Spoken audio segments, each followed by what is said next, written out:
Hi, I'm John Barclay and welcome to the Fatality Free Future podcast. My name is Holly Ferguson. This is the podcast where we explore the challenges and possibilities of creating a fatality-free future. Today, we're diving into SIF research, and to help us understand the landscape of SIF research, we've brought in Ricky. Ricky Galloway is a HS consultant here at Barclayss. Welcome, Ricky. Hi guys, happy to be here. Thank you for coming in. Tell us a little bit about yourself and your background. Sure, so my background is in psychology and occupational health and safety.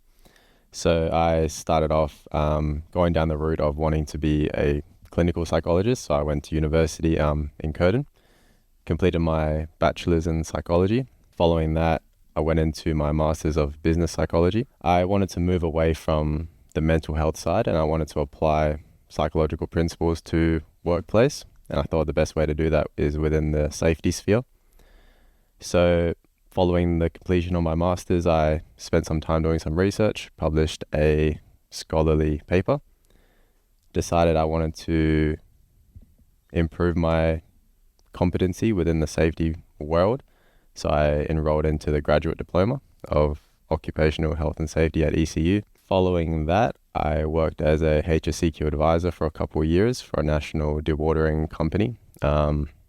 Helped perform a lot of the typical internal safety role, audits, ISO compliance, typical safety support role. I am now here at Barclayss and have been here for around 9 months and enjoying it a lot. You're not just saying that because you've got your boss sitting in front of you. Very good to hear, very good to hear. And in general, what got you interested in SIF and this space? Well, to be completely honest, I'm quite new. A lot of the focus in my previous role, as I think a lot of safety professionals might agree with, is a lot of it is to do with compliance oriented. So coming into this space now has been, I guess, eye-opening. It's really broadened my perspective of what we can do as a safety professional, and to really move away from the numbers to the more impactful things. So it's been a great shift. I think talking about this can provide a lot of insights into the safety world. And we've got you in today to tell us about some of the SIF research that's happening in this space. I think you've got a good background to tap into this. You've brought some stuff in. What can you tell us about some of the things you've been diving into recently? Yeah, so the research is pretty exciting. It's pretty insightful. So I brought in 3 studies that we can discuss. The first 2 are more quantitative. One of them is they use a thematic analysis, which essentially is they interview a bunch of people and they bring out themes and keywords within that to then get an overall understanding. And the reason why I went with one qualitative, one quantitative is because to get the best idea of whatever we're looking at, it's good to have a multimodal approach, so have qualitative and quantitative. So in terms of the quantitative studies, both of them looked at a panel of safety professionals and they basically presented them with data, with incidents, and asked them to categorize whether it had SIF potential, whether it didn't have SIF potential, and how do we predict SIFs. Yeah, I always find that analysis of both quantitative and qualitative really important. What was it about these studies you found interesting, or why did you bring these ones in? I wanted to bring these ones in because they looked at 3 different areas of SIF. So SIF differentiators, yep, SIF precursors, and how do we actually predict SIFs, which I think are all pretty key topics that we can go into today together. Yeah. So help me understand the distinction between differentiators and precursors. So what were they describing as those 2? So SIF differentiators looked at how do we categorize SIFs, potential SIFs, and low severity injuries. Right. What are the characteristics of each incident that we can say that belongs within each category? And that's where the panel of safety experts came in and they provided their insights into, well, I believe it's a potential SIF, I believe it's non-significant, and what characteristics basically define each. And I think that, we've had a couple of these conversations and we'll continue to because I think this is fundamental, right, is, when we're actually describing what is and what isn't a SIF event, or actually what is or isn't a potential SIF event. And, I think that's the work that's really interesting, right? And I think one of the challenges in there is bias. What were some of the key bits that were coming up in some of the challenges for that? Yeah, and I think everyone has a different perspective, like you mentioned. I guess that's really the benefit of these types of studies, where they bring in different experts in a variety of different fields, whether it's construction, whether it's mining, and getting their insights into it. Was there a consensus amongst these professionals about what was and wasn't a SIF event or had SIF potential? Yeah, so they arrived at consensus through statistical analysis. Specifically, they used something called the Fisher's exact test. So they determined which factors were uniquely associated with SIFs, and they provided a data-driven foundation for injury prevention strategies. Okay, interesting. Can we hear a little bit more about that? Is that something that we're going to be able to utilize going forward? Yeah, so I think the benefit of the research is that we can always take away practical things from it. I think there's a lot of debate around the safety profession being involved too heavily in research, but in my opinion, I think we need that basis to have the evidence in order to inform practice. So I think while it's a healthy debate, I think the benefit comes in when we have both sides, when we have the practical side, but we also have evidence-informed research. In any space, regardless of what it is, humans bring their own experience to things, and that's helpful a lot of the times, but it's also a bias. So it can cloud our opinions on things and our interpretation of what's in front of us. So research and the work being done around this is really, really important, because it is there to challenge preconceived perceptions. I guess what I mean by that is the fatality that I was a responder to was a suspended load event, right? So anything to do with suspended loads, I have a really strong emotional connection to that, and I have a really strong opinion to that. But yet it's really important that when we look at those things, that there's some emotion removed from it, and it's actually looking at it from a statistical point of view and a risk point of view. But I think those two can go well together. I think there can be some challenges together, and I think Ricky's right. That debate is an important one, because both are valuable, but we actually need to be working together on it, not pushing against each other on it. Being in this role now in the safety world for quite some years now, John, how have you found the impact that research has had over the time?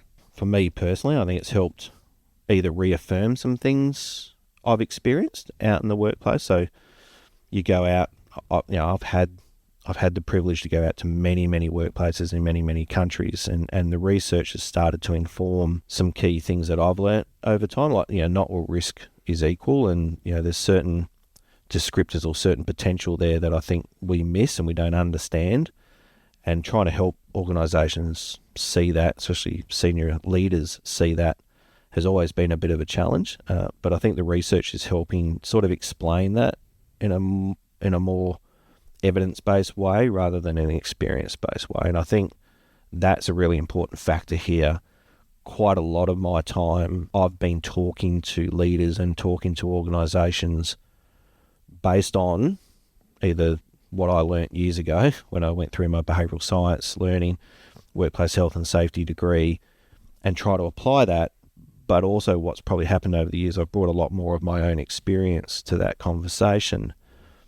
And I'm very mindful that that's just my experience, right? It doesn't necessarily make it right. So I think bringing what I'm finding valuable now is adding the research and the evidence base to some of these conversations, is helping people see their same limitation within their own experience and within their own thinking. Ricky, coming from a journalism background, it's all about statistics, we want the headline story. So is there anything like that coming out of this research? Yeah, so one of the key findings was that non-fatal recordable injuries have declined significantly, 51% over the past 15 years. However, surprisingly, SIFs have only declined by 12.5% in the last 10 years. Wow. So what does that say? What does that say about the state of our workplaces?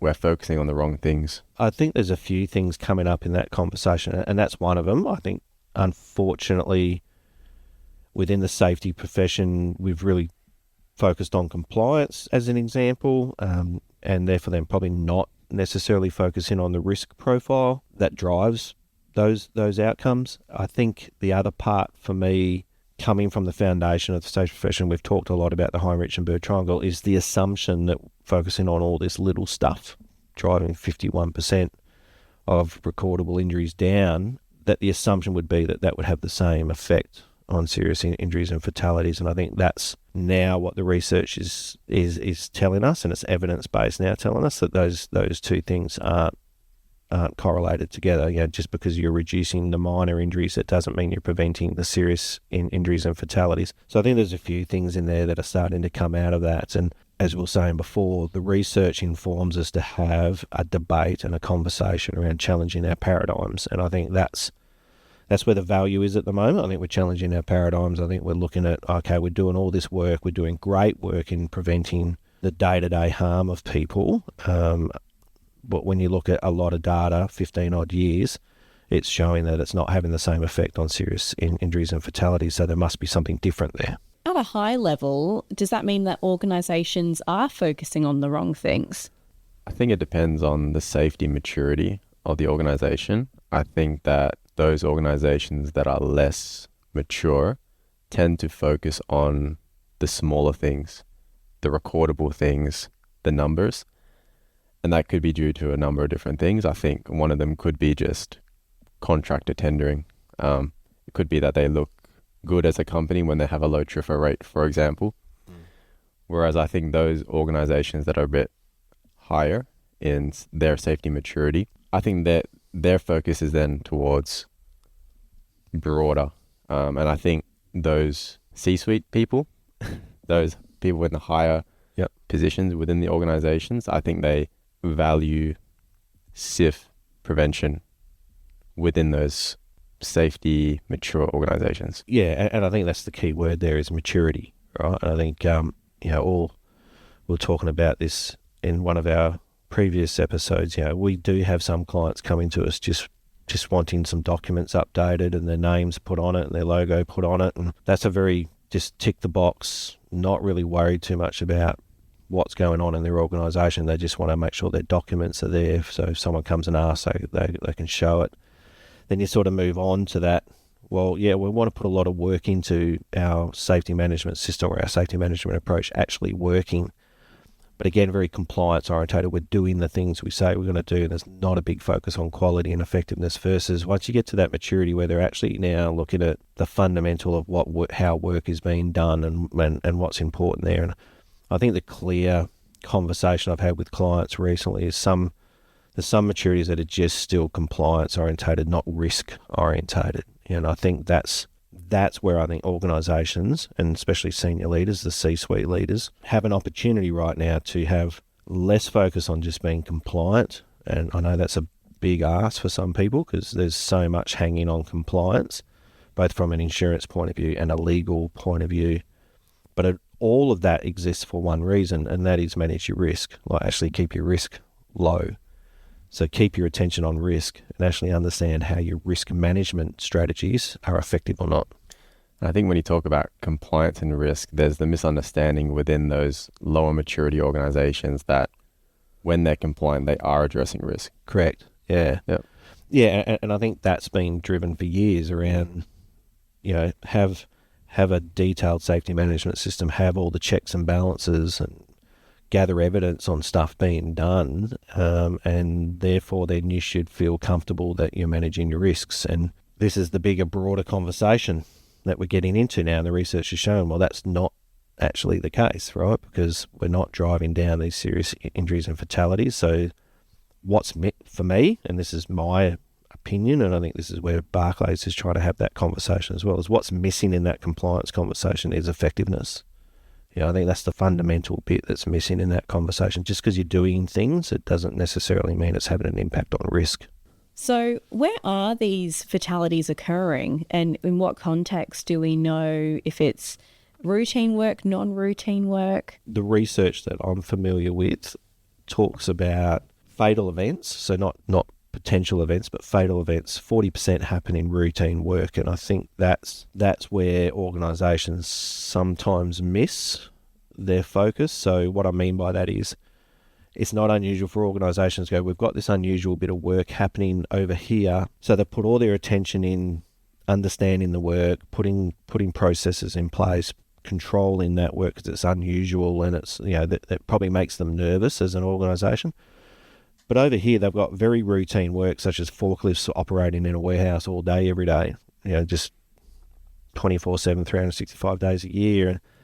And there's some fatal risk associated with that. That's why it's high-risk work, driving forklifts or any mobile equipment.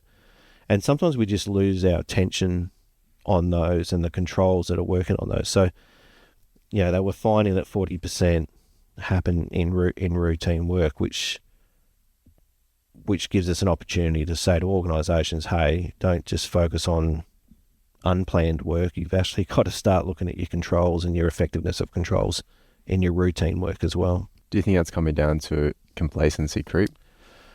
Oh, that's a whole nother episode on its own, talking about complacency. Whether you call it complacency or you call it risk acceptance, you know, when you actually look at the way humans work, you know, we operate in autopilot a lot because that's the way we save energy.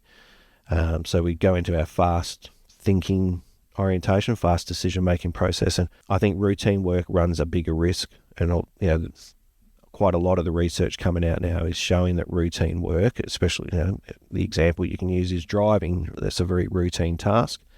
We do it all the time, and we generally do a lot of driving without consciously thinking about what we're actually doing.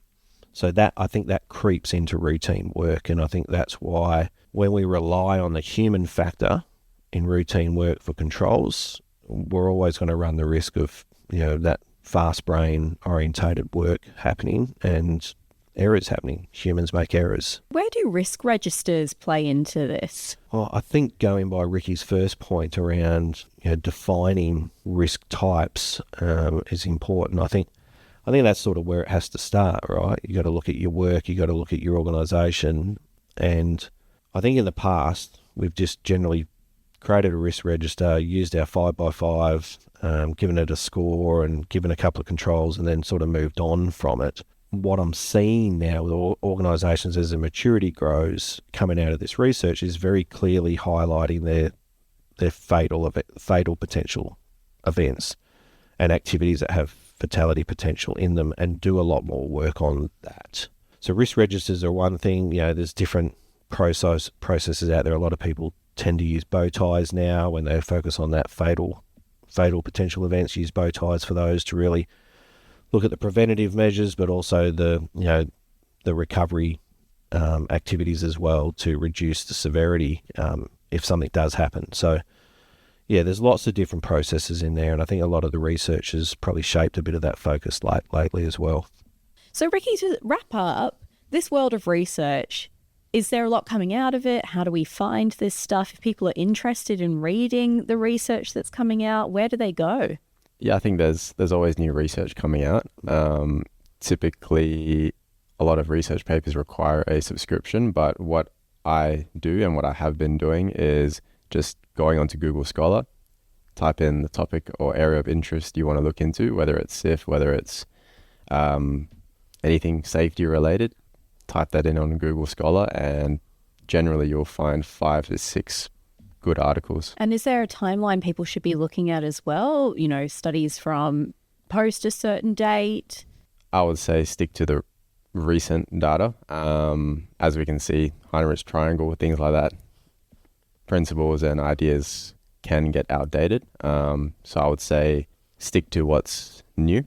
I mean, even the one I've leaned on, the Campbell Institute one's 2018, you know, and I know they've just done some recent work, and I think they've got a new one coming out. So I think that's the key part, right, is when you do find research and research papers, you want to be looking for something that's recent and something that's built on previous research as well. Mm.